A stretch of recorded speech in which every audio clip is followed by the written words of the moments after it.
ಆತ್ಮೀಯರೇ, MS ಚಾನಲ್ಗೆ ಸುಸ್ವಾಗತ. MS ಚಾನಲನ್ನು ಸಬ್ಸ್ಕ್ರೈಬ್ ಮಾಡಿಕೊಳ್ಳಿ ಹಾಗೂ ಕೆಳಗೆ ಕಾಣುವ ಬೆಲ್ ಐಕನನ್ನು ಒತ್ತಿ ಎಲ್ಲ ವಿಡಿಯೋಗಳನ್ನು ನೋಡಿ ಆನಂದಿಸಿ. ಎಲ್ಲರಿಗೂ ಒಳಿತಾಗಲಿ, ಎಲ್ಲರಿಗೂ ಶುಭವಾಗಲಿ.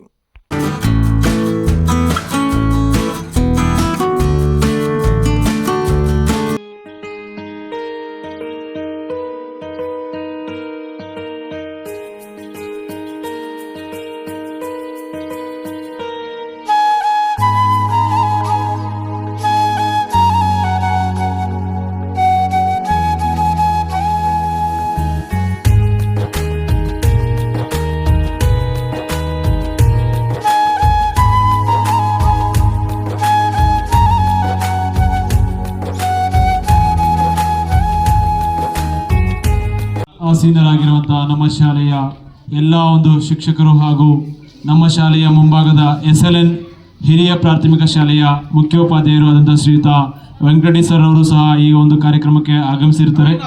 ಸೊ ಅದೇ ರೀತಿಯಲ್ಲಿ ಈ ಕಾರ್ಯಕ್ರಮದಲ್ಲಿ ಎಲ್ಲ ವಿದ್ಯಾರ್ಥಿಗಳು ಸಹ ಭಾಗವಹಿಸಿರ್ತಾರೆ. ನಿಮ್ಮೆಲ್ಲರಿಗೂ ಮಧ್ಯಾಹ್ನದ ಒಂದು ಶುಭಾಶಯವನ್ನು ಕೋರ್ತಾ ಈ ಒಂದು ದಿನದ ಒಂದು ವಿಶೇಷತೆ ಬಗ್ಗೆ ನಾವೆಲ್ಲರೂ ಇಲ್ಲಿ ಚರ್ಚೆ ಮಾಡಲಿಕ್ಕೆ ಅಥವಾ ಅವರ ಬಗ್ಗೆ ತಿಳಿದುಕೊಳ್ಳಲಿಕ್ಕೆ ನಾವೆಲ್ಲರೂ ಆಸೀನರಾಗಿರ್ತೀವಿ.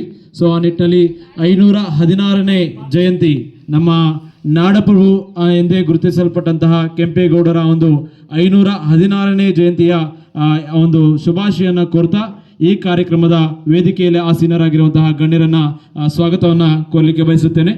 ಈ ಕಾರ್ಯಕ್ರಮದ ಅಧ್ಯಕ್ಷತೆಯನ್ನು ವಹಿಸಿರುವಂತಹ ನಮ್ಮ ಶಾಲೆಯ ಮುಖ್ಯೋಪಾಧ್ಯಾಯರಾದಂತಹ ಶ್ರೀಯುತ ಅನಿಲ್ ಕುಮಾರ್ ಸರ್ ಅವರಿಗೆ ಈ ಕಾರ್ಯಕ್ರಮದ ಪರವಾಗಿ ನಿಮ್ಮೆಲ್ಲರ ಪರವಾಗಿ ಅವರಿಗೆ ಸ್ವಾಗತವನ್ನು ಕೋರುತ್ತೇನೆ. ಅದೇ ರೀತಿಯಲ್ಲಿ ನಮ್ಮ ಶಾಲೆಯ ಹಿರಿಯ ಶಿಕ್ಷಕರು ಹಾಗೂ ತಾಲೂಕಿನ ಸಹ ಶಿಕ್ಷಕರ ಸಂಘದ ಅಧ್ಯಕ್ಷರಾದಂತಹ ಶ್ರೀಯುತ R ಮಂಜುನಾಥ್ ಸರ್ ಅವರು ಈ ಕಾರ್ಯಕ್ರಮದಲ್ಲಿ ಭಾಗವಹಿಸಿರುತ್ತಾರೆ. ಅವರಿಗೂ ಸಹ ನಿಮ್ಮೆಲ್ಲರ ಪರವಾಗಿ ಕಾರ್ಯಕ್ರಮದ ಪರವಾಗಿ ಅವರಿಗೆ ಸ್ವಾಗತವನ್ನು ಕೋರುತ್ತೇನೆ. ಅದೇ ರೀತಿಯಲ್ಲಿ ನಮ್ಮ ಶಾಲೆಯ ಒಂದು ಕ್ರಾಫ್ಟ್ ಶಿಕ್ಷಕಿಯಾದಂತಹ GV ನಾಗವೇಣಿ ಮೇಡಮ್ ರವರು ಸಹ ಈ ಕಾರ್ಯಕ್ರಮದಲ್ಲಿ ಭಾಗವಹಿಸಿರ್ತಾರೆ. ಅವರಿಗೂ ಸಹ ನಿಮ್ಮೆಲ್ಲರ ಪರವಾಗಿ ಕಾರ್ಯಕ್ರಮದ ಪರವಾಗಿ ಸ್ವಾಗತವನ್ನು ಕೋರುತ್ತೇನೆ. ಅದೇ ರೀತಿಯಲ್ಲಿ ನಮ್ಮ ಒಂದು ಶಾಲೆಯ ಸಮಾಜ ವಿಜ್ಞಾನ ಶಿಕ್ಷಕಿಯಾದಂತಹ ಅಕ್ಷಿತಾ ಮೇಡಮ್ ರವರು ಸಹ ಈ ಕಾರ್ಯಕ್ರಮದಲ್ಲಿ ಭಾಗವಹಿಸಿರ್ತಾರೆ. ಅವರಿಗೂ ಸಹ ಒಂದು ಸ್ವಾಗತವನ್ನು ಕೋರುತ್ತಿದ್ದೇನೆ. ಅದೇ ರೀತಿಯಲ್ಲಿ ನಮ್ಮ ಶಾಲೆಯ ಕನ್ನಡ ಪ್ರಥಮ ಭಾಷಾ ಶಿಕ್ಷಕಿಯಾದಂತಹ ಈನಾ ಕೌಸರ್ ಮೇಡಮ್ ರವರು ಸಹ ಕಾರ್ಯಕ್ರಮದಲ್ಲಿ ಭಾಗವಹಿಸಿರ್ತಾರೆ.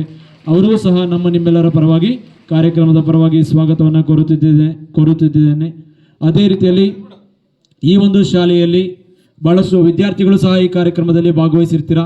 ಸೊ ನಿಮಗೂ ಸಹ ಕಾರ್ಯಕ್ರಮದ ಪರವಾಗಿ ಸ್ವಾಗತವನ್ನು ಕೋರುತ್ತಿದ್ದೇನೆ. ಅದೇ ರೀತಿಯಲ್ಲಿ ಈ ಕಾರ್ಯಕ್ರಮದಲ್ಲಿ ನಮ್ಮ SLN ಶಾಲೆಯ ಮುಖ್ಯೋಪಾಧ್ಯಾಯರು ಸಹ ಆಹ್ವಾನಿತರಾಗಿದ್ದಾರೆ.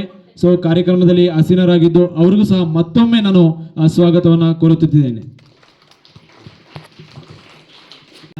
ಶ್ರೀಯುತ ರಘುನಾಥ್ ರೆಡ್ಡಿ ಸರ್ ಅವರು ಕೂಡ ಈ ಒಂದು ಕೆಂಪೇಗೌಡರ ಜಯಂತಿಯ ಪರವಾಗಿ ಸ್ವಾಗತವನ್ನು ಕೋರ್ತಾ ಇದ್ದೀನಿ. ಸೊ ಈ ಕಾರ್ಯಕ್ರಮವನ್ನು ಒಂದು ಪ್ರಾರ್ಥನೆಯ ಗೀತೆಯ ಮೂಲಕ ಆರಂಭಿಸೋಣ. ಪ್ರಾರ್ಥನೆಯನ್ನು ಹಾಡಲಿದ್ದಾರೆ ಚಂದನ ಮತ್ತು ಸಂಗಡಿಗರು, 9ನೇ ತರಗತಿ B ವಿಭಾಗ.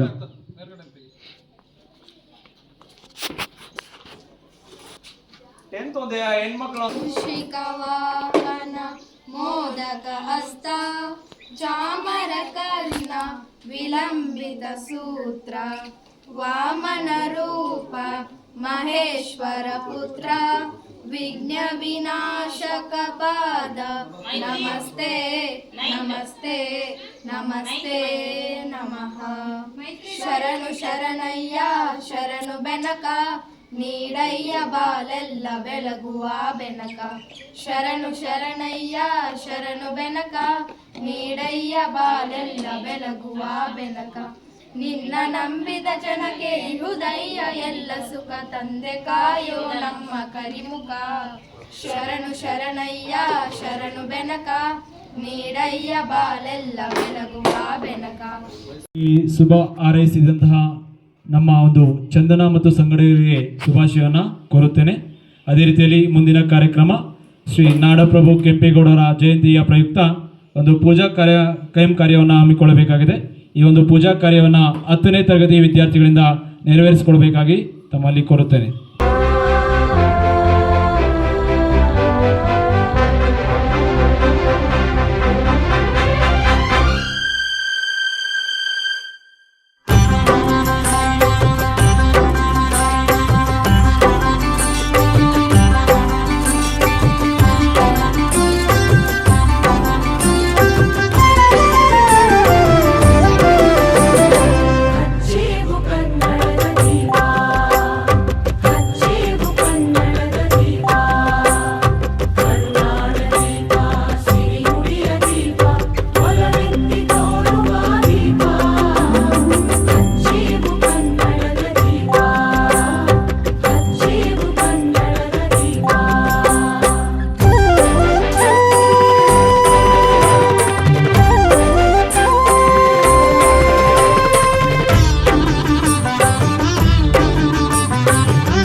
ಒಂದು ಪ್ರಯುಕ್ತ ಅವರ ಬಗ್ಗೆ ಕೆಲವೊಂದು ಮಾತುಗಳನ್ನು ಆಡಲಿದ್ದಾರೆ ನಮ್ಮ ಒಂದು ಶಾಲೆಯ ಹಿರಿಯ ಶಿಕ್ಷಕರಾದಂತಹ ಆರ್ ಮಂಜುನಾಥ್ ಸರ್ ಅವರು. ಈ ದಿನ ನಮ್ಮ ಕರ್ನಾಟಕ ರಾಜ್ಯಾದ್ಯಂತ ಕೆಂಪೇಗೌಡರ ಅಂದರೆ ಬೆಂಗಳೂರು ನಿರ್ಮಾತ ಅಂತ ಕರಿತೀವಿ ನಾವು. ಅಂದರೆ ಬೆಂಗಳೂರು ನಗರವನ್ನು ಅದನ್ನು ಬೆಂದ ಕಾಳೂರು ಅಂತ ಕರಿತಾ ಇದ್ರು ಮೊದಲು. ಅದರ ಒಂದು ನಿರ್ಮಾತರು ಕೆಂಪೇಗೌಡರು, 1ನೇ ಕೆಂಪೇಗೌಡರು. ಇವರ ಒಂದು 516ನೇ ಜಯಂತಿಯನ್ನು ಇಡೀ ಕರ್ನಾಟಕ ರಾಜ್ಯಾದ್ಯಂತ ವಿಜೃಂಭಣೆಯಿಂದ ಇವತ್ತು ಆಚರಿಸ್ತಾ ಇದ್ದಾರೆ. ಅದೇ ರೀತಿ ನಮ್ಮ ಶಾಲೆಯಲ್ಲೂ ಕೂಡ ನಾವು ಇವತ್ತು ಕೆಂಪೇಗೌಡರ ಜಯಂತಿಯನ್ನು ಆಚರಿಸ್ತಾ ಇದ್ದೀವಿ. ಈ ಒಂದು ಸುಸಂದರ್ಭದಲ್ಲಿ ಅವರ ಬಗ್ಗೆ ಸಾಕಷ್ಟು ವಿಷಯಗಳಿವೆ ತಿಳ್ಕೊಳ್ಳುವಂಥದ್ದು. ಏಕೆಂದರೆ 1510ನೇ ಇಸ್ವಿ ಜೂನ್ 27ರಂದು ಕೆಂಪೇಗೌಡರು ಜನಿಸ್ತಾರೆ. ಅವರ ತಂದೆ ಹೆಸರು ಕೆಂಪನಂಜೇಗೌಡ, ತಾಯಿ ಹೆಸರು ಲಿಂಗಾಂಬೆ ಅಂತ ಕರೀತಾರೆ, ಚೆನ್ನಂಬೆ ಅಂತ ಕರೀತಾರೆ ತಾಯಿ ಹೆಸರು. ಇವರ ಸುಪುತ್ರರಾಗಿ ಅವರು ಹುಡ್ತಾರೆ. 1509ರಲ್ಲಿ ವಿಜಯನಗರದ ಅರಸರಾದ ಕೃಷ್ಣದೇವರಾಯರು ಪಟ್ಟಾಭಿಷಿಕ್ತರಾಗ್ತಾರೆ. ಅದಾದ 1 ವರ್ಷಕ್ಕೆ ಕೆಂಪೇಗೌಡರು ಹುಡ್ತಾರೆ. ಆಗಿನ ಒಂದು ಕಾಲದಲ್ಲಿ ಈ ಒಂದು ಹಂಪಿಯ ಒಂದು ರಾಜ್ಯವನ್ನ ಆಡಳಿತ ಮಾಡ್ತಾ ಇದ್ದಂಥ ಕೃಷ್ಣದೇವರಾಯರು ತಮ್ಮ ಸುತ್ತಮುತ್ತಲಿನ ಎಲ್ಲ ಪ್ರಾಂತ್ಯಗಳನ್ನು ಜಯಗಳಿಸಿ ಅವರು ತುಂಬ ಪರಾಕ್ರಮಿಗಳಾಗಿರ್ತಾರೆ. ಎಲ್ಲ ಪ್ರಾಂತ್ಯಗಳನ್ನು ಜಯಗಳಿಸಿರ್ತಾರೆ. ಅಂತಹ ಒಂದು ಶುಭ ಸಮಾರಂಭವನ್ನು ಆಚರಿಸಬೇಕು, ಒಂದು ದಸರಾ ಮಹೋತ್ಸವವನ್ನು ವಿಜೃಂಭಣೆಯಿಂದ ಆಚರಿಸಬೇಕು ಅಂತ ಅವರು ಯೋಚನೆ ಮಾಡ್ತಾರೆ. 1515ರಲ್ಲಿ ಹಂಪಿಯಲ್ಲಿ ತುಂಬಾ ವಿಜೃಂಭಣೆಯಿಂದ ಈ ಒಂದು ದಸರಾ ಉತ್ಸವವನ್ನ ಆಚರಣೆ ಮಾಡ್ತಾರೆ. ಆಗ ಕೆಂಪನಂಜೇಗೌಡರು ಇವ್ರು ಕರ್ಕೊಂಡು ಹೋಗಿರ್ತಾರೆ. ಯಾರನ್ನ? ಕೆಂಪೇಗೌಡರನ್ನ. ಇವ್ರಿಗೆ ಆಗ ವಯಸ್ಸು ಎಷ್ಟು? ಬರೀ 5 ವರ್ಷ. ಆ ಒಂದು ವಿಜೃಂಭಣೆ ಅವೆಲ್ಲ ನೋಡಿ ಅವ್ರಿಗೆ ತುಂಬಾ ಸಂತೋಷ ಆಗುತ್ತೆ. ಯಾರಿಗೆ? ಕೆಂಪೇಗೌಡರಿಗೆ. ನೋಡಿ ನಮ್ಮ ನಾಡು ಎಷ್ಟು ವಿಜೃಂಭಣೆ ಇದೆ ಅಂದ್ರೆ, ಆಗ ನಿಮ್ಗೆ ಗೊತ್ತಲ್ಲ, ವಿಜಯನಗರದ ಅರಸರಲ್ಲಿ ಅವರು ಬೀದಿಯಲ್ಲಿ ಕುಳಿತು ಏನ್ ಮಾಡ್ತಾ ಇದ್ರು? ವಜ್ರ ವೈಡೂರ್ಯಗಳನ್ನ ಏನ್ ಮಾಡ್ತಾ ಇದ್ರು? ಮಾರ್ತಾ ಇದ್ರು. ಇವತ್ತು ಅಷ್ಟೊಂದು ಸಂಪತ್ಭರಿತವಾದ ಒಂದು ರಾಜ್ಯ ಆಗಿತ್ತು ಯಾವುದು? ವಿಜಯನಗರದ ಒಂದು ಅರಸರ ಆಳ್ವಿಕೆ. ಅಂತ ಒಂದು ಸುಸಂದರ್ಭದಲ್ಲಿ ಇವರ ಒಂದು ತಂದೆ ಕೂಡ ಈ ಒಂದು ಯಾವುದು ನಮ್ಮ ಮಾಗಡಿ ಈಗಿದೆಯಲ್ಲ, ಬೇಗ ಮಾಗಡಿ, ಆ ಶಿವಗಂಗೆ ಯಾರು ಮಾಡ್ತಾ ಇರ್ತಾರೆ? ಕೆಂಪನಂಜೇಗೌಡ ಮಾಡ್ತಾ ಇರ್ತಾರೆ. ಅವರು ಯಾರ ಸುಪರ್ದಿಯಲ್ಲಿ ಇರ್ತಾರೆ? ಈ ಒಂದು ವಿಜಯನಗರ ಅರಸರ ಒಂದು ಸುಪರ್ದಿಯಲ್ಲೇ ಇರ್ತಾರೆ. ಈ ಎಲ್ಲ ಪ್ರಾಂತ್ಯಗಳು ಯಾರ ಒಂದು ಹಿಡಿತದಲ್ಲಿತ್ತು ಅಂದ್ರೆ ಕೃಷ್ಣದೇವರಾಯರ ಹಿಡಿತದಲ್ಲಿತ್ತು. ಇಂಥ ಒಂದು ಸಂದರ್ಭದಲ್ಲಿ ಇವರಿಗೆ ಕಾಲಕ್ರಮೇಣ 18ನೇ ವಯಸ್ಸಿಗೆ ಬರ್ತಾರೆ. 1528ನೇ ಇಸವಿಯಲ್ಲಿ ಇವರಿಗೆ ಯುವ ಪಟ್ಟಾಭಿಷೇಕ ಮಾಡಬೇಕು ಅಂತ ತಂದೆ ಅನ್ಕೊಂತಾರೆ. ಅದೇ ಸಂದರ್ಭದಲ್ಲೇ ಅವರ ಸೋದರನ ಮಾವನ ಮಗಳು ಚೆನ್ನಂಬಿಕೆ ಅಂತ ಅವರಿಗೆ ಮದುವೆ ಕೂಡ ಮಾಡಿಕೊಡ್ತಾರೆ. ಅದೇ ರೀತಿ ಅವರಿಗೆ ಯುವ ಪಟ್ಟಾಭಿಷೇಕನೂ ಕೊಡ್ತಾರೆ. 1529ರಲ್ಲಿ ಕೃಷ್ಣದೇವರಾಯರು ತೀರೋಗ್ತಾರೆ. ತದನಂತರ ಎಲ್ಲ ಒಂದು ಪ್ರಾಂತ್ಯಗಳೇನಾಗ್ತಾರೆ, ಅವರದೇ ಆದ ಒಂದು ಹಿಡಿತದಲ್ಲಿ ಇಟ್ಕೊಂತಾರೆ. ಆ ಸಂದರ್ಭದಲ್ಲಿ ಕೆಂಪೇಗೌಡರಿಗೆ ಒಂದು ಪಟ್ಟಾಭಿಷೇಕವನ್ನ ಮಾಡ್ತಾರೆ. ಆದರೆ ಕೆಂಪೇಗೌಡರು ತಮ್ಮ ಒಂದು ಸ್ವತಂತ್ರ ಹಿಡಿತದಲ್ಲಿ ಇಟ್ಕೊಳ್ಳಲ್ಲ. ಅವರು ಆಗ್ಲೂ ಕೂಡ ಕೃಷ್ಣದೇವರಾಯರ ಒಂದು ಯಾವ ರೀತಿ ಒಂದು ಅವರಿಗೆ ರೆಸ್ಪೆಕ್ಟ್ ಕೊಡ್ತಾ ಇರ್ತಾರೋ ಅದೇ ರೀತಿನೇ ಅವರು ತೀರೋದ್ಮೇಲೆ ಕೂಡ ಅಚ್ಯುತರಾಯರು ಅಲ್ಲಿ ರಾಜರಾಗ್ತಾರೆ. ಅವ್ರಿಗೆ ಅದೇ ರೀತಿಯ ಒಂದು ಅವ್ರಿಗೆ ಒಂದು ರೆಸ್ಪೆಕ್ಟ್ ಕೊಡ್ತಾರೆ. ಅವರ ಒಂದು ಆಡಳಿತದಲ್ಲಿ ಇಲ್ಲಿ ಬರ್ತಾ ಇದ್ದಂಥ ಒಂದೆಲ್ಲ ಕಪ್ಪ ಕಾಣಿಕೆಗಳೆಲ್ಲ ಅವ್ರಿಗೆ ಕೊಡ್ತಾ ಇರ್ತಾರೆ.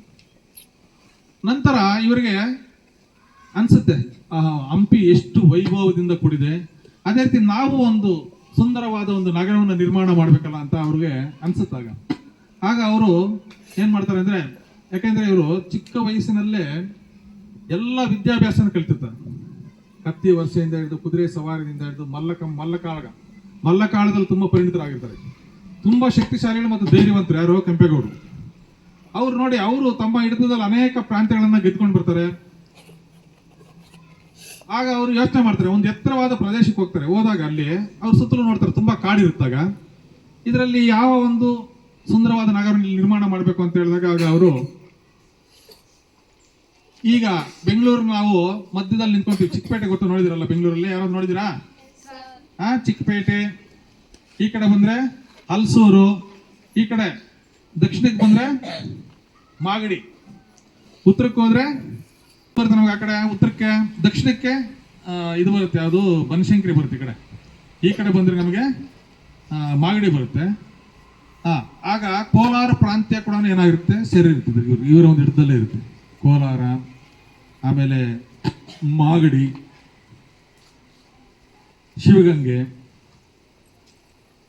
ಈ ಕಡೆ ಆನೇಕಲ್ ಪ್ರಾಂತ್ಯ ಈ ಕಡೆ ಎಲ್ಲ ಇರುತ್ತೆ. ಈ ಕಡೆ ಇವೆಲ್ಲ ಕೂಡ ಅವ್ರು ಏನ್ ಮಾಡ್ತಾರೆ, ಸೇರಿಸ್ಕೋತಾರೆ. ಅವ್ರು ಏನ್ ಮಾಡ್ತಾರೆ ಅಂದ್ರೆ 4 ಎತ್ತಿನ ಬಂಡಿಗಳನ್ನ ರೆಡಿ ಮಾಡ್ತಾರೆ. ಅವು ಎಲ್ಲಿಗೆ ಹೋಗಿ ನಿಂತ್ಕೊಳ್ಳುತ್ತೋ ಅಲ್ಲಿಗೆ 4 ರೇಖೆಗಳನ್ನ ಇಡ್ತಾರೆ. ಉತ್ತರಕ್ಕೊಂದು, ದಕ್ಷಿಣಕ್ಕೊಂದು, ಪೂರ್ವಕ್ಕೊಂದು, ಪಶ್ಚಿಮಕ್ಕೊಂದು. ಅವೆಲ್ಲ ಹೋಗಿ ಎಲ್ಲಿ ನಿಂತ್ಕೊಂತ, ಅದೇನು ಹೇಳಿದೆ, ಹಲಸೂರು ಒಂದ್ ಕಡೆ ನಿಂತ್ಕೊಳ್ತು, ಒಂದ್ ಕಡೆ ಈ ಕಡೆ ಮಾಗಡಿ, ಇನ್ನೊಂದು ಉತ್ತರಕ್ಕೆ ಈ ಕಡೆ ಮಾಗಡಿ, ದಕ್ಷಿಣಕ್ಕೆ ಈಗಿನ ನಾವು ಬನಶಂಕರಿ ಅಂತ ಹೇಳ್ತೀವಲ್ಲ, ಬನಶಂಕರಿ ದೇವಸ್ಥಾನ ಇದೆ ಇಲ್ಲಿ, ಅರ್ಥ ಆಯ್ತಲ್ಲ. ಅಲ್ಲಿಗೆ ಏನ್ ಮಾಡ್ತಾರೆ ಇವರೆಲ್ಲ, 4 ಕಡೆನೂ 4 ಅಡ್ಡಗೋಡೆಗಳನ್ನ ಕಟ್ತಾರೆ, ಕೋಟೆ ಕಟ್ತಾರೆ. ಕೋಟೆ, ಆ ಕೋಟೆಯನ್ನ ಕಟ್ಟಿ ಆಗ ತುಂಬಾ ಹಣದ ಒಂದು ಕೊರತೆ ಇರುತ್ತೆ. ಆಗ ಕೃಷ್ಣದೇವರಾಯರು ಮೊದಲೇ ಹೇಳಿರ್ತಾರೆ, ನಿಮ್ಗೆ ಏನೇ ಒಂದು ಸಮಸ್ಯೆ ಇದ್ರೂ ಕೂಡ ನಾನು ಅದನ್ನು ಬಗೆಹರಿಸ್ತೀನಿ ಅಂತ. ಆಗ ಅಚ್ಯುತರಾಯರನ್ನು ಹೋಗಿ ಅವ್ರು ಕೇಳ್ಕೊಂಡು ಅನೇಕ ರೀತಿಯಲ್ಲಿ ಅವರು ದುಡ್ಡನ್ನು ಕೂಡ ಸರ್ ಮಾಡ್ತಾರೆ. ಯಾಕಂದ್ರೆ ಒಂದು ನಗರ ನಿರ್ಮಾಣ ಮಾಡ್ಬೇಕಾದ್ರೆ ಸಾಕಷ್ಟು ಸಮಸ್ಯೆಗಳಿರುತ್ತೆ. ಅಂತ ಸಂದರ್ಭದಲ್ಲಿ ಅಚ್ಯುತರಾಯರು ಕೂಡ ಸಹಾಯ ಮಾಡ್ತಾರೆ. ಅದೇ ರೀತಿ ಎಲ್ಲ ಕಡೆ ಚಂದ ಕೂಡ ಎತ್ತಾರೆ. ಚಂದ ಎತ್ತಿ ಅವ್ರು ಏನ್ ಮಾಡ್ತಾರೆ, ಹಣವನ್ನು ಸಂಗ್ರಹ ಮಾಡಿ ಈ ಒಂದು ಬೆಂಗಳೂರನ್ನ ನಿರ್ಮಾಣ ಮಾಡ್ತಾರೆ. ನೋಡಿ, ಬೆಂಗಳೂರು ನಿರ್ಮಾಣ ಬರೀ ನಗರ ನಿರ್ಮಾಣ ಸಾಲದು, ಕೆರೆಗಳು ಬೇಕಾದಕ್ಕೆ ಅಲ್ವಾ. ಅಂತ ದೊಡ್ಡ ದೊಡ್ಡ ಕೆರೆಗಳನ್ನ, ಸುಮಾರು 9 ಕೆರೆಗಳನ್ನು ನಿರ್ಮಾಣ ಮಾಡ್ತಾರೆ. ಅದರಲ್ಲಿ ತುಂಬಾ ನೀರಿರುತ್ತೆ. ಅಷ್ಟೇ ಅಲ್ಲ, ದೇವಾಲಯಗಳನ್ನು ನಿರ್ಮಿಸ್ತಾರೆ, ಕೋಟೆಯನ್ನು ನಿರ್ಮಿಸ್ತಾರೆ. ನೋಡಿ, ಇವೆಲ್ಲ ಇಷ್ಟೊಂದು ಸುಂದರವಾಗಿ ಈ ಒಂದು ಬೆಂಗಳೂರನ್ನ ನಿರ್ಮಾಣ ಮಾಡ್ತಾರೆ. ಇವತ್ತು ಆ ಬೆಂಗಳೂರಿಗೂ ಈಗಿರೋ ಬೆಂಗಳೂರಿಗೂ ಸಾಕಷ್ಟು ಅಜಗಜಾಂತರ ವ್ಯತ್ಯಾಸವಿದೆ. ಇವತ್ತು ಬೆಂಗಳೂರು ಎಲ್ಲಿ ತನಕ ಬಂದಿದೆ, ಈ ಕಡೆ ಹೊಸಕೋಟೆ ತನಕ ಬೆಂಗಳೂರು ಸೇರ್ಬಿಟ್ಟಿದೆ, ಆ ಕಡೆ ನೆಲಮಂಗಲ ಸೇರ್ಬಿಟ್ಟಿದೆ. ನೆಲಮಂಗಲನೂ ಆಗುತ್ತೆ ಮುಂದಕ್ಕೆ, ಹಾಗೆ ಇನ್ನು ಈ ಕಡೆ ಹೋಗ್ತಾ ಇರುತ್ತೆ. ಆ ಕಡೆ ದಕ್ಷಿಣದ ಕಡೆ ಇದು ಆರೋಹಳ್ಳಿ ತನಕ ಸೇರ್ಬಿಟ್ಟಿದೆ. ಆ ಕಡೆ ಈ ಕಡೆ ಇನ್ನು ಹೊಸೂರು ಸೇರ್ಕೊಂಡ್ಬಿಟ್ಟಿದೆ ಈ ಕಡೆ, ಅರ್ಥ ಆಯ್ತಾ. ಅಂದ್ರೆ ಹೊಸೂರು ಈಗ ತಮಿಳುನಾಡು ಬಾರ್ಡರ್ ಆಗಿರೋದ್ರಿಂದ ಮೊದಲೇ ಅದು ನಮ್ಮ ಕರ್ನಾಟಕದಲ್ಲೇ ಇದ್ದಿದ್ದು. ಅಂದ್ರೆ ಇವತ್ತು ಬೆಂಗಳೂರು ನಗರ ಎಷ್ಟು ವಿಶಾಲವಾಗಿ ಬೃಹದಾಕಾರವಾಗಿ ಬೆಳೆದಿದೆ ಅಂದ್ರೆ ಆಗಿನ ಕಾಲಕ್ಕೆ ಈಗಿನ ಕಾಲಕ್ಕೆ ಹೋಲಿಸಿದಾಗ. ಅಂದ್ರೆ ಇದಕ್ಕೆಲ್ಲ ಕಾರಣಕರ್ತರು ಯಾರು, ನಮ್ಮ ನಾಡಪ್ರಭು ಕೆಂಪೇಗೌಡರು. ನೋಡಿ, ಇವತ್ತು ನಮ್ಮ ಒಂದು ಘನ ಸರ್ಕಾರ ಅಂತಾರಾಷ್ಟ್ರೀಯ ವಿಮಾನ ನಿಲ್ದಾಣ ಇದೆಯಲ್ಲ ಬೆಂಗಳೂರಲ್ಲಿ, ಅದಕ್ಕೆ ಯಾರ ಹೆಸರಿಟ್ಟಿದ್ದಾರೆ, ನಾಡಪ್ರಭು ಕೆಂಪೇಗೌಡರ ಅಂತಾರಾಷ್ಟ್ರೀಯ ವಿಮಾನ ನಿಲ್ದಾಣದ ಹೆಸರಿಟ್ಟಿದ್ದಾರೆ. ಅವ್ರ ಸ್ಟ್ಯಾಚು ಕೂಡ ಬೃಹದಾಕಾರವಾದ ಸ್ಟ್ಯಾಚು ಕೂಡ ಇದೆ. ನೀವು ಯಾವತ್ತಾದ್ರೂ ಆ ಕಡೆ ವಿಮಾನ ನಿಲ್ದಾಣ ಕಡೆ ಹೋದಾಗ ನೋಡ್ಬೋದು. ಇವತ್ತು ಅದಕ್ಕೆ ವಿಶೇಷವಾದ ಒಂದು ಅಲಂಕಾರ ಮಾಡಿ ಅದಕ್ಕೆ ಪೂಜೆಯನ್ನು ಕೂಡ ಮಾಡಿರ್ತಾರೆ. ಇವತ್ತು ಅಂತ ಒಬ್ಬ ನಾಡಪ್ರಭು ಕೆಂಪೇಗೌಡರನ್ನ ಇವತ್ತು ನಾವು ನೆನೆಸ್ಕೊಳ್ಳೇಬೇಕಾದಂತ ಒಂದು ಮಹತ್ವವಾದ ಒಂದು ದಿನ. 516ನೇ ಒಂದು ಜಯಂತಿಯನ್ನು ನಮ್ಮ ಶಾಲೆಯಲ್ಲಿ ಕೂಡ ಇವತ್ತು ನಾವು ವಿಜೃಂಭಣೆಯಿಂದ ಆಚರಿಸ್ತಾ ಇರುತ್ತೆ. ಸುಸಂದರ್ಭದಲ್ಲಿ ಅವರ ಬಗ್ಗೆ ಇನ್ನೂ ಸಾಕಷ್ಟು ಇದೆ ನಾವು ತಿಳ್ಕೊಳ್ಳೋಂಥದ್ದು. ನಿಮಗೆ ಅದ್ರ ಬಗ್ಗೆ ಯಾವತ್ತಾದ್ರೂ ಒಂದು ಫ್ರೀ ಸಿಕ್ಕಿದಾಗ, ನಿಮ್ಮ ಒಂದು ಕ್ಲಾಸಲ್ಲಿದ್ದಾಗ, ಕಂಪ್ಯೂಟರ್ ನಿಮ್ಮ ಕ್ಲಾಸಲ್ಲಿ ಕೂತ್ಕೊಂಡಿದ್ದಾಗ, ನಾವು ಎನ್ಸೈಕ್ಲೋಪೀಡಿಯಲ್ಲಿ ಕೆಂಪೇಗೌಡರ ಬಗ್ಗೆ ಒಂದು ಜೀವನ ಚರಿತ್ರೆ ಅಂತ ಹೊಡೆದಾಗ ಬರುತ್ತೆ. ನೀವು ಅದರಲ್ಲಿ ಕೂಡ ನೀವು ಅದು ಸ್ಟಡಿ ಮಾಡ್ಬೋದು, ಅರ್ಥ ಆಯ್ತಲ್ಲ. ನಿಮ್ಗೆ ಯಾವತ್ತಾದ್ರೂ ಕಂಪ್ಯೂಟರ್ ಕ್ಲಾಸಲ್ಲಿದ್ದಾಗ ನೀವು ಯಾವತ್ತಾದ್ರೂ ಕೂಡ ಅವ್ರ ಬಗ್ಗೆ ತಿಳ್ಕೊಬೇಕು ಅಂದಾಗ ನೀವು ಇಂಡಿವಿಜುವಲ್ ಆಗಿ ನೀವು ಅವ್ರ ಬಗ್ಗೆ ನಾವು ತಿಳ್ಕೊಬೋದು. ಅಂದರೆ ಅಂತ ಒಬ್ಬ ಮಹಾನ್ ವ್ಯಕ್ತಿಯ ಬಗ್ಗೆ ಇವತ್ತು ನಾವು ನೆನೆಸ್ಕೊಳ್ಳೇಬೇಕಾದಂಥ ಒಂದು ಮಹತ್ವವಾದ ಒಂದು ದಿನ ಅಂತ ಹೇಳ್ತಾ ಈ ಒಂದು ಅವಕಾಶಕ್ಕಾಗಿ ಒಂದು ಸುತ್ತ ನನ್ನ ಮಾತನ್ನು ಮುಕ್ತಾಯ ಮಾಡ್ತಾ ಇದ್ದೀನಿ. 516ನೇ ಜಯಂತಿಯ ಪ್ರಯುಕ್ತ ಕೆಲವೊಂದು ಮಾತುಗಳನ್ನು ಆಡಿದಂಥ MR ಸರ್ ಅವರಿಗೆ ಧನ್ಯವಾದಗಳನ್ನು ಸಲ್ಲಿಸುತ್ತೇನೆ. ಸೊ ಈಗಾಗಲೇ ನಿಮಗೆ ಗೊತ್ತಿದೆ, ನಾಡಪ್ರಭು ಕೆಂಪೇಗೌಡರ ಒಂದು ದೂರದೃಷ್ಟಿಯಾಗಿರ್ಬೋದು. ಸೊ ಅವರು ಸಾಮಂತರಾಗಿದ್ರೂ ಸಹ ರಾಜ್ಯಪಾಲರ ಸೇವೆಯಲ್ಲೇ ಬಹಳಷ್ಟು ತೃಪ್ತಿಯನ್ನು ಕಾಣ್ತಾ ಹೋಗ್ತಾರೆ. ಯಾಕಂದರೆ ಸಾಮ್ರಾಜ್ಯವನ್ನು ಕಟ್ಟೋದಕ್ಕಿಂತ ಆ ನಗರವನ್ನು ಯಾವ ರೀತಿ ಬೆಳೆಸಬೇಕು ಅನ್ನೋ ಒಂದು ದೃಷ್ಟಿಕೋನದಿಂದ ಅವ್ರು ಏನು ಮಾಡ್ತಾ ಹೋಗ್ತಾರೆ, ಬೆಂಗಳೂರನ್ನು ಕಟ್ಟುವಂಥದ್ದನ್ನು ನಾವು ನೋಡ್ಬೋದು. ಸೊ ಬೆಂಗಳೂರಿನ ಒಂದು ಮಾಹಿತಿಯ ಬಗ್ಗೆ ನಾನು ಸರ್ಚ್ ಮಾಡಿದಂಥ ಸಂದರ್ಭದಲ್ಲಿ ಹೆಬ್ಬಾಳ ಕಿಟ್ಟಣ್ಣಯ್ಯ ಶಾಸನದಲ್ಲಿ ಮೆನ್ಷನ್ ಮಾಡಿರುವಂತೆ ಈ ಬೆಂಗಳೂರಿಗೆ ಹೆಸರನ್ನ ಏನಪ್ಪ ಕೊಟ್ಟಿದ್ದಾರೆ ಅಂದ್ರೆ ಬೆಂದ ವಲೂರ್ ಅಂತ ಇದೆ. ಅಂದ್ರೆ ಬೆಂಗ ವಲೂರ್ ಅನ್ನೋ ಒಂದು ಹೆಸರನ್ನ ಮೆನ್ಷನ್ ಮಾಡಲಾಗಿದೆ ಒಂದು ಶಾಸನದಲ್ಲಿ. ಬೆಂಗವಲ್ಲೂರು ಅಂದ್ರೆ ಕಾವಲುಗಾರರ ಪಟ್ಟಣ ಅನ್ನೋ ಒಂದು ಹೆಸರಿನ ಅರ್ಥವನ್ನ ಅಲ್ಲಿ ಕೊಡುವಂಥದ್ದನ್ನು ನಾವು ನೋಡಬಹುದು. ಸೊ ಇಂತಹ ಒಂದು ನಗರವನ್ನ ನಿರ್ಮಿಸಿದಂತ ಒಂದು ಕೀರ್ತಿ ಯಾರಿಗಪ್ಪ ಸಿಗುತ್ತೆ ಅಂದ್ರೆ ಕೆಂಪೇಗೌಡರಿಗೆ ಸಿಗುತ್ತೆ. ಸೊ ಒಂದು ನಿಟ್ಟಲ್ಲಿ ಅವರ ಒಂದು ದೂರದೃಷ್ಟಿ ಆಗಿರ್ಬೋದು, ಅವರ ಒಂದು ಆಡಳಿತ ಆಗಿರ್ಬೋದು, ಈ ಆಡಳಿತದಿಂದ ಇವತ್ತು ಬೃಹತ್ ಬೆಂಗಳೂರು ನಗರವಾಗಿ ಅಭಿವೃದ್ಧಿ ಹೊಂದಿದೆ. ಈ ಅಭಿವೃದ್ಧಿ ಹೊಂದಿದಂತ ನಗರ ಇವತ್ತು ವ್ಯಾಪಾರದ ಒಂದು ವಿಚಾರದಲ್ಲಿ ಆಗಿರ್ಬೋದು, ವಿದೇಶಿ ಒಂದು ಬಂಡವಾಳವನ್ನ ಹೂಡಿಕೆಯ ವಿಚಾರದಲ್ಲಿ ಆಗಿರ್ಬೋದು, ಕೃಷಿ ಕ್ಷೇತ್ರ ಆಗಿರ್ಬೋದು, ಕೃಷಿಗೆ ಬೇಕಾದಂತಹ ಒಂದು ಜಲಸಂಪನ್ಮೂಲಗಳನ್ನ ಕ್ರೋಢೀಕರಿಸಿದಂತಹ ಕೀರ್ತಿ ಯಾರಿಗಪ್ಪ ಸಿಗುತ್ತಂದ್ರೆ ಈ ಕೆಂಪೇಗೌಡರಿಗೆ ಸಿಗುವಂಥದ್ದು ನಾವು ನೋಡ್ಬೇಕಾಗತ್ತೆ. ಸೊ ಆ ನಿಟ್ಟಿನಲ್ಲಿ ಇವತ್ತು ನಾವು ನಮ್ಮ ಒಂದು ಬೆಂಗಳೂರು ಭಾರತದಲ್ಲಿ ಒಂದು ಉನ್ನತ ಒಂದು ಆರ್ಥಿಕ ಕ್ಷೇತ್ರದಲ್ಲಿ ಹೆಚ್ಚು ಒಂದು ಪ್ರಸಿದ್ಧಿಯನ್ನ ಪಡ್ಕೊಂಡಿರುವಂಥದ್ದು ನಾವು ನೋಡಬಹುದು. ಅದಕ್ಕೆ ಅದನ್ನ ಸಿಲಿಕಾನ್ ಸಿಟಿ ಅಂತ ನಾವು ಕರೆಯುವಂಥದ್ದು ನಾವು ನೋಡಬಹುದು. ಸೊ ಈ ನಿಟ್ಟಿನಲ್ಲಿ ಅವರದೇ ಆದಂತಹ ಒಂದು ಕೀರ್ತಿಯನ್ನ ಸಾಧಿಸಿದ್ದಾರೆ. ಅದಲ್ಲದೆ ಬಹಳಷ್ಟು ಅವರು ಒಂದು ತ್ಯಾಗವನ್ನ ಮಾಡಿದ್ದಾರೆ ಅಂತ ಹೇಳ್ಬೋದು. ಅವರ ಒಂದು ಧರ್ಮ ಆಗಿರ್ಬೋದು, ಅವರು ಪಾಲಿಸಿದಂತ ಒಂದು ನೀತಿ ಆಗಿರ್ಬೋದು, ಈ ಎಲ್ಲವೂ ಸಹ ನಮ್ಗೆಲ್ಲರಿಗೂ ನಮ್ಮ ದೈನಂದಿನ ಜೀವನದಲ್ಲಿ ಅಳವಡಿಸಿಕೊಳ್ಳೋದಕ್ಕೆ ಬಹಳಷ್ಟು ಪ್ರಮುಖ ಅಂಶಗಳು ಅಂತ ಹೇಳ್ತಾ ನಾನು ಈ ಒಂದು ಶಾಲೆಯ ಮುಖ್ಯೋಪಾಧ್ಯಾಯರಲ್ಲಿ ಕೆಲವೊಂದು ಮಾತುಗಳನ್ನು ಆಡಬೇಕಾಗಿ ನಾನು ಉಪಸ್ಥಿತಿರುವಂತಹ ಎಲ್ಲ ನನ್ನ ಸಹೋದ್ಯೋಗಿ ಮಿತ್ರರೇ, ಆತ್ಮೀಯ ವಿದ್ಯಾರ್ಥಿಗಳೇ, ಎಲ್ಲರಿಗೂ ಮತ್ತೊಮ್ಮೆ ನಾಡಪ್ರಭು ಕೆಂಪೇಗೌಡರ ಜಯಂತಿಯ ಶುಭಾಶಯಗಳು. ಈವರೆಗೂ ನಮ್ಮ ಶಾಲೆಯ ಮಂಜುನಾಥ್ ಸರ್ ಇರ್ಬೋದು, ಮತ್ತು ರಘು ಸರ್ ಇರ್ಬೋದು, ಕೆಂಪೇಗೌಡರವರ ಇತಿಹಾಸ ಅದರ ಬಗ್ಗೆ ಸವಿರವಾಗಿ ಹೇಳಿದರೆ, ಮತ್ತೆ ಆ ವಿಷಯಕ್ಕೆ ಬರದೆ ಸ್ವಲ್ಪ ಅವರ ಸಾಧನೆಯ ಬಗ್ಗೆ ಒಂಚೂರು ಮಾತಾಡೋಕ್ಕೆ ಇಷ್ಟಪಡ್ತೇನೆ. ನಮಗೆಲ್ಲರಿಗೂ ಗೊತ್ತಿದೆ, ಇತಿಹಾಸ ಕೋಟಿ ಕೋಟಿ ಜನಗಳನ್ನ ನೋಡಿದೆ, ಆದರೆ ಕೆಲವರನ್ನ ಮಾತ್ರ ನೆನ್ಪಿಟ್ಕೊಳ್ಳುತ್ತೆ. ಹೌದಾ? ಅದನ್ನು ನಾವು ಪದೇ ಪದೇ ನಮಗೆ 516ನೇ ಜಯಂತಿಯನ್ನು ಮಾಡ್ತಿದ್ದೀವಿ. ಈಗ 500 ವರ್ಷದ ಹಿಂದೆ ಇದ್ದ ವ್ಯಕ್ತಿನ ನೆನಪಿಸ್ಕೋತಾ ಇದ್ದೀವಿ. ಯಾಕೆಂದರೆ ಅವರ ಸಾಧನೆ ಅಷ್ಟೆ. ಸಾಧನೆ ಅಂದರೆ ಪ್ರತಿಫಲಾಕ್ಷೆ ಇಲ್ಲದೆ ನಮ್ಮ ಕೆಲಸ ನಾವು ಮಾಡಬೇಕು ಅನ್ನೋದಕ್ಕೆ ಬೆಸ್ಟ್ ಎಕ್ಸಾಂಪಲ್ ಅವರು. ಅವ್ರು ನೋಡಿ, 500 ವರ್ಷದ ಹಿಂದೆ ಅವರು ಹೆಚ್ಚು ಕಡಿಮೆ ಒಂದು ಮೋರ್ ದೆನ್ ನಿಯರ್ಲಿ 500 ವರ್ಷದ ಹಿಂದೆ ಅವರು ಪ್ಲಾನ್ ಮಾಡಿ ಒಂದು ನಗರವನ್ನು ಕಟ್ಟಿದರು. ಆ ನಗರವನ್ನು ಆರಂಭಿಸಿದಾಗೆ ಯಾವ್ಯಾವ ಕುಲಕಸುಬು ಮಾಡೋರು ಅವ್ರಿಗೆ ಒಂದೊಂದು ನಗರ, ಉದಾಹರಣೆ ಕುಂಬಾರಪೇಟೆ, ಬಳೆಪೇಟೆ, ಚಿಕ್ಕಪೇಟೆ, ಅರ್ಥ ಆಗ್ತಿದೆಯಾ? ಕುಂಬಾರಿಕೆ ಕೆಲಸ ಮಾಡೋರಿಗೆ ಒಂದು ಕಡೆ, ಅಂದರೆ ಎಲ್ಲರೂ ಆ ನಗರದಲ್ಲಿ ವಾಸವಾಗಬೇಕು, ಅವರೆಲ್ಲರಿಗೂ ಒಂದು ವೇದಿಕೆಯನ್ನು ಕಲ್ಪಿಸ್ಕೊಟ್ರು. ಅಷ್ಟು ದೊಡ್ಡ ನಗರ ಕಟ್ಟಿದ್ರು. ಆ ನಗರಕ್ಕೆ ಯಾವುದೇ ರೀತಿಯ ನೀರಿನ ಅಭಾವ ಆಗಬಾರದು ಅಂತ ಹೇಳಿ ಸುಮಾರು 1000ಕ್ಕೂ ಹೆಚ್ಚು ಕೆರೆಗಳನ್ನು ಪ್ಲಾನ್ ಮಾಡಿದ್ರು. ಅರ್ಥ ಆಗ್ತಿದೆಯಾ? ಸವಿಸ್ತಾರವಾದಂಥ ಒಂದೊಂದು ಪ್ರದೇಶಗಳು ಸವಿಸ್ತಾರವಾಗಿ ಮಾಡಿಕೊಟ್ರು. ಅದಾದಮೇಲೆ ನಮ್ಮ ಸ್ವತಂತ್ರ ಭಾರತದಲ್ಲಿ ಹಲವಾರು ನಮ್ಮ ಸೆಂಟ್ರಲ್ ಗೌರ್ಮೆಂಟ್ನ ಕಂಪನಿಗಳೆಲ್ಲ ಇಲ್ಲಿಗೆ ಬಂದು, ಉದಾಹರಣೆ HAL ಇರ್ಬೋದು, ಹಿಂದೂಸ್ತಾನ್ ಏರೋನಾಟಿಕಲ್ ಲಿಮಿಟೆಡ್ ಹೇಳಿದಿರಲ್ಲ, ಇಂಥ ಹಲವಾರು ಸಂಸ್ಥೆಗಳು ನಮ್ಮ ಬೆಂಗಳೂರನ್ನ ಆಯ್ಕೆ ಮಾಡಿಕೊಂಡು, ಇಡೀ ಭಾರತದಲ್ಲಿ ಅಷ್ಟು ನಗರಗಳಿದ್ರೆ ಬೆಂಗಳೂರನ್ನ ಯಾಕೆ ಆಯ್ಕೆ ಮಾಡ್ಕೊಂಡು ಸೂಕ್ತ ವೇದಿಕೆ ಇಲ್ಲಿತ್ತು. ಆ ವೇದಿಕೆಗೆ ಯಾವ್ದು ನೋಡಿ, ಸುಮಾರು 500 ವರ್ಷದಿಂದ ಪ್ಲಾನ್ ಮಾಡಿದ್ರು. ಪ್ಲಾನ್ ಇನ್ ದ ಸೆನ್ಸ್ ಪ್ರತಿಫಲಾಕ್ಷೆ ಇರಲಿಲ್ಲ, ಮುಂದೆ ಹಿಂಗಾಗುತ್ತೆ ಅನ್ನೋ ಉದ್ದೇಶ ಅಲ್ಲ, ಬಟ್ ನಾವು ಏನೇ ಮಾಡಬೇಕಾದ್ರೂ ನಮ್ಮ ಕರ್ತವ್ಯವನ್ನು ಪ್ರಾಮಾಣಿಕವಾಗಿ ಮಾಡಬೇಕು. ಅರ್ಥ ಆಗ್ತಿದೆಯಾ? ಅದನ್ನು ನಾವು ನಮ್ಮ ಲೈಫಲ್ಲೂ ಯೂಸ್ ಮಾಡ್ಕೋಬೋದು. ಉದಾಹರಣೆ, ಓದ್ತಾ ಇರ್ತೀವಿ, ರಿಸಲ್ಟ್ ಅದು ಸೆಕೆಂಡರಿ. ಓದಬೇಕಾದ್ರೆ ನಾವು ಏನೇ ಮಾಡಲಿ ಅದನ್ನು ಪರ್ಫೆಕ್ಟಾಗಿ ಮಾಡಬೇಕು, ಸಂಪೂರ್ಣ ಕಲಿಕೆ ಇರಬೇಕು. ಇದೊಂದು ಈ ಒಂದು ವಿಷಯನ ನಾವು ಅವರಿಂದ ಕಲಿಬೋದು. ಅದೇ ರೀತಿ ಸುಮಾರು ನೀರಿನ ಅಭಾವ ಇಲ್ಲದೆ ಸಾವಿರಾರು ಕೆರೆಗಳನ್ನ ಅವರು ಪ್ಲಾನ್ ಮಾಡಿದರು. ಈ ಎಲ್ಲ ಸೌಕರ್ಯಗಳಿಂದ ಬೆಂಗಳೂರು ಬೃಹದಾಕಾರವಾಗಿ ಬೆಳೀತು. ಈಗ ಸಿಲಿಕಾನ್ ಸಿಟಿ ಅಂತ ಕರಿತೀವಿ, ಗಾರ್ಡನ್ ಸಿಟಿ ಅಂತ ಕರಿತೀವಿ. ಗಾರ್ಡನ್ ಸಿಟಿ ಅಂದರೆ ಹಲವಾರು ನಮಗೆ ಉದ್ಯಾನಗಳು ತುಂಬ ಇದ್ದಾವೆ. ಕಾರಣ ಏನು ಅಂದರೆ ನಮಗೆ ನೀರಿನ ಸೌಕರ್ಯ ತುಂಬ ಚೆನ್ನಾಗಿತ್ತು. ಅಂದರೆ ನದಿ ಹರಿದೇ ಇದ್ರೂ ಕೆರೆಗಳು ಸಹ ತುಂಬ ಚೆನ್ನಾಗಿತ್ತು. ಅದಕ್ಕೆ the best retirement place for people ಅಂತ ಕರಿತೀವಿ ನಾವು. ಬೆಂಗಳೂರಿನ ಬೆಸ್ಟ್ ರಿಟೈರ್ಮೆಂಟ್ ಆದವರೆಲ್ಲ ಮ್ಯಾಕ್ಸಿಮಮ್ ಇಲ್ಲಿ ಸೆಟ್ಲ್ ಆಗ್ತಿರ್ತಾರೆ ಬೆಂಗಳೂರಿಗೆ. ಏರ್ ಕಂಡೀಷನ್ ಸಿಟಿ ಅಂತ ಕರಿತೀವಿ. ಯಾಕಂದರೆ ಸಾವಿರಾರು ಮರಗಳು. ಅರ್ಥ ಆಗ್ತಿದ್ಯಾ? ಈಗ ನೀವು ಬೆಂಗಳೂರು ಹೋದರೆ ಕೆಲವು ಏರಿಯಾದಲ್ಲಿ ಹೋಗ್ತಾ ಇದ್ರೆ ಕೆಳಗಡೆ ಆ ಕಡೆ ಈ ಕಡೆ ಇದೇ ರೀತಿಯ ಮರಗಳು, ತುಂಬ ದೊಡ್ಡ ದೊಡ್ಡ ಮರಗಳಿರ್ತವೆ. ಯಾರೋ ಹಾಕಿದ ಮರಗಳು, ಅದನ್ನು ನಾವು ಅನುಭವಿಸ್ತಾ ಇದ್ದೀವಿ. ಓಕೆ, ಪ್ಲಾನ್ ನೋಡಿ ಎಷ್ಟು ದೊಡ್ಡ ದೊಡ್ಡದಾಗಿ ಪ್ಲಾನ್ ಮಾಡಿರ್ತಾರೆ. ಮತ್ತು 1990ರ ನಂತರ ಭಾರತಕ್ಕೆ ಯಾವಾಗ IT ಇನ್ಫಾರ್ಮೇಷನ್ ಟೆಕ್ನಾಲಜಿ ಬರುತ್ತೋ ಫಸ್ಟ್ ಅದು ಚೂಸ್ ಆಗೋದು ಬ್ಯಾಂಗ್ಳೂರಿಗೆ. ಹೇಗೆಂದರೆ ಹೆಚ್ಚು ಕಡಿಮೆ 40% IT ಇಲ್ಲಿಂದ ಎಕ್ಸ್ಪೋರ್ಟ್ ಆಗುತ್ತೆ ಬೆಂಗಳೂರಿಂದ. ಭಾರತ ಎಷ್ಟು ಎಕ್ಸ್ಪೋರ್ಟ್ ಮಾಡುತ್ತೆ ಅದರಲ್ಲಿ 40% ಬೆಂಗಳೂರಿನದೇ ಆಗುತ್ತೆ.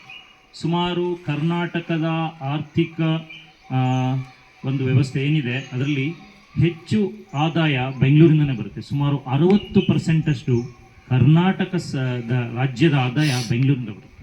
ಇಮ್ಯಾಜಿನ್ ಇಟ್, ಎಷ್ಟು ದೊಡ್ಡದಾಗಿ ಬೆಳೆದಿದೆ. ಇಂಥ ಒಂದು 2-3 ಇದ್ದಿದ್ರೆ ಇನ್ನೆಷ್ಟು ಮುಂದಕ್ಕೆ ಹೋಗ್ಬೋದಾಗಿತ್ತು. ಅರ್ಥ ಆಗ್ತಿದೆ ನಾನು ಹೇಳ್ತಿರೋದು? ಅಂದರೆ ಒಬ್ಬರ ಒಂದು ಪ್ಲಾನ್, ಯಾವುದು ನಿರ್ದಿಷ್ಟ ಒಂದು ಗುರಿ ಇಟ್ಕೊಂಡು ಯಾವುದೇ ಪ್ರತಿಫಲಾಕ್ಷೆ ಇಲ್ಲದೆ ಮಾಡುವಂತಹ ಒಂದು ಸಾಧನೆ ಎಷ್ಟು ಸಹಕಾರ ಆಗುತ್ತೆ. ಬೆಂಗಳೂರಿನ ಯಾಕೆ ನಾವು ಕರ್ನಾಟಕ ಅಷ್ಟು ಋಣಿಯಾಗಿರ್ತೀವಿ ಈ ಕೆಂಪೇಗೌಡರಿಗೆ ಅಂದರೆ, ಆ ಒಂದು ಸಿಟಿಯಿಂದನೇ ಇವತ್ತು ಕರ್ನಾಟಕದ 60% ಆದಾಯನೇ ಬರ್ತದೆ. ಮತ್ತು ಇನ್ನು ನಾನು ಹೇಳಿದೆ, ಸುಮಾರು ಬೆಂಗಳೂರು ಒಂದು 40% IT ನ ಎಕ್ಸ್ಪೋರ್ಟ್ ಮಾಡುತ್ತೆ ಅಂತ. ಅದೇ ರೀತಿ ಸುಮಾರು 359 ಮಿಲಿಯನ್ ಅಷ್ಟು ಆದಾಯ ಬರೀ IT ಇನ್ಫಾರ್ಮೇಷನ್ ಟೆಕ್ನಾಲಜಿನ ನಮಗೆ ಬಂದಿದೆ ಈ 2023 ಅಂದರೆ ಇದೆಲ್ಲಕ್ಕೆ ಕಾರಣ ಒಂದು ನಿರ್ದಿಷ್ಟವಾದಂಥ ಒಂದು ಗುರಿ. ಅದೇ ರೀತಿ ನಾವು ಇಂತಹ ವ್ಯಕ್ತಿಗಳಿಂದ ನಾವು ಕಲಿಬೇಕಾಗಿದ್ದ ಗುಣಗಳೇನು ಅಂದರೆ, ನಾವು ಏನೇ ಕೆಲಸ ಮಾಡಿ ಪರ್ಫೆಕ್ಟಾಗಿ ಮಾಡೋಣ, ಕಲಿಕೆಯನ್ನು ಸಂಪೂರ್ಣವಾಗಿ ಮಾಡೋಣ. ನಿಮ್ಮ ಸಾಧನೆ ಮಾತ್ರ ಜ್ಞಾಪಕ ಇರುತ್ತೆ. ಅರ್ಥ ಆಗ್ತಿದೆಯಾ? ನೀವು ಒಳ್ಳೆ ರೀತಿ ಬದುಕಿ ಬಾಳಿದ್ರೆ ಅದನ್ನು ಪ್ರೇರಣೆ ಆಗಿ ಬರೀತಾರೆ, ಹಾಳಾದರೆ ಅದನ್ನು ಮುಗಿದು ಬಿಟ್ಬಿಡ್ತಾರೆ, ವೇಸ್ಟ್ ಫೆಲೋ ಅಂತ. ಅದರಿಂದ ಆ ರೀತಿ ಹಾಳಾಗಬೇಡಿ. ಈ ಒಂದು ಸುಸಂದರ್ಭದಲ್ಲಿ ಅಂಥ ಹಿರಿಯ ವ್ಯಕ್ತಿಗಳ ಆದರ್ಶಗಳು ನಮ್ಮ ಜೀವನಕ್ಕೆ ಅಳವಡಿಸ್ಕೊಂಡು ನಾವು ಉನ್ನತವಾಗಿ ಬೆಳೆಯೋಣ. ಈ ದೇಶಕ್ಕೆ, ಈ ಸಮಾಜಕ್ಕೆ ನಾವು ಒಂದು ಕೊಡುಗೆ ಆಗೋಣ ಅಂತ ಹೇಳ್ತಾ ನನ್ನ ಮಾತನ್ನು ಮುಗಿಸ್ತೇನೆ. ಜೈ ಹಿಂದ್. ಈ ದಿನ ಜಸ್ಟ್ ಈ ಧರ್ಮಸ್ಥಳ ಕ್ಷೇಮಾಭಿವೃದ್ಧಿ ಸಂಘದ ವತಿಯಿಂದ ನಮ್ಮ ಶಾಲೆಯಲ್ಲಿ ಒಂದು ಸಣ್ಣ ಕಾರ್ಯ ನೋಡಿ. ಎಲ್ಲ ಈ 9th ವಿದ್ಯಾರ್ಥಿಗಳು ಸಸಿ ನೆಡೋದಕ್ಕಾಗಿ ಪಾತಿ ತೆಗೆದಿದ್ರು. ಅವರೆಲ್ಲರಿಗೂ ಧನ್ಯವಾದಗಳನ್ನ ಮತ್ತೊಮ್ಮೆ ಕ್ಲಾಪ್ಸ್ ಮೂಲಕ ತಿಳಿಸೋಣ. ಈ ಒಂದು ಕಾರ್ಯಕ್ರಮದಲ್ಲಿ ಇದೆಲ್ಲ ಒಳ್ಳೆಯ ಕಾರ್ಯ. ಅದೇ ರೀತಿ ಈ ಧರ್ಮಸ್ಥಳ ಕ್ಷೇಮಾಭಿವೃದ್ಧಿ ಸಂಘದಿಂದ ಈ ದಿನ ನಿಮ್ಮೆಲ್ಲರಿಗೂ ಒಂದು ಸಿಹಿ ಇದೆ. ಅವರಿಗೆ ಮತ್ತೊಮ್ಮೆ ಧನ್ಯವಾದ ಹೇಳೋಣ. Thank you. ಒಂದು ಕೆಂಪೇಗೌಡರ ಜಯಂತಿಯನ್ನು ನಮ್ಮ ಶಾಲೆಯಲ್ಲಿ ಕೂಡ ಸರಳವಾಗಿ ಆಚರಿಸಿ ಕೊನೆಯ ಒಂದು ಕಾರ್ಯಕ್ರಮ ಬಂಧನಾಗ್ತದೆ. ಈ ಒಂದು ಸಮಾರಂಭದ ಅಧ್ಯಕ್ಷತೆಯನ್ನು ವಹಿಸಿ ಈ ಒಂದು ಕಾರ್ಯಕ್ರಮವನ್ನು ಯಶಸ್ವಿಯಾಗಿ ನಡೆಸಿಕೊಟ್ಟಂತಹ ನಮ್ಮ ಶಾಲೆಯ ಪ್ರಭಾರಿ ಮುಖ್ಯ ಶಿಕ್ಷಕರಾದ ಶ್ರೀಯುತ ಅನಿಲ್ ಕುಮಾರ್ ಸರ್ ಅವರಿಗೆ ಅನಂತ ವಂದನೆಗಳನ್ನು ಅರ್ಪಿಸ್ತೇನೆ. ಅದೇ ರೀತಿ ಎಲ್ಲ ಸಹೋದ್ಯೋಗಿ ಮಿತ್ರರು ಕೂಡ ಅನಂತ ವಂದನೆಗಳನ್ನು ಅರ್ಪಿಸ್ತೇನೆ. ಈ ಒಂದು ಕಾರ್ಯಕ್ರಮಕ್ಕೆ ಮುಖ್ಯ ರೂವಾರಿಗಳು ಮಕ್ಕಳು ನೀವಿದ್ರೇ ಈ ಒಂದು ಕಾರ್ಯಕ್ರಮ ತುಂಬ ಯಶಸ್ವಿಯಾಗಿ ನಡೆಯಲು ಕಾರಣೀಕರ್ತರು. ನಿಮಗೆಲ್ಲರಿಗೂ ಮತ್ತೊಮ್ಮೆ ಈ ಒಂದು ಕೆಂಪೇಗೌಡ ಜಯಂತಿಯ ಅನಂತ ಧನ್ಯವಾದಗಳನ್ನ ಅರ್ಪಿಸ್ತಾ ಈ ಒಂದು ಕಾರ್ಯಕ್ರಮವನ್ನು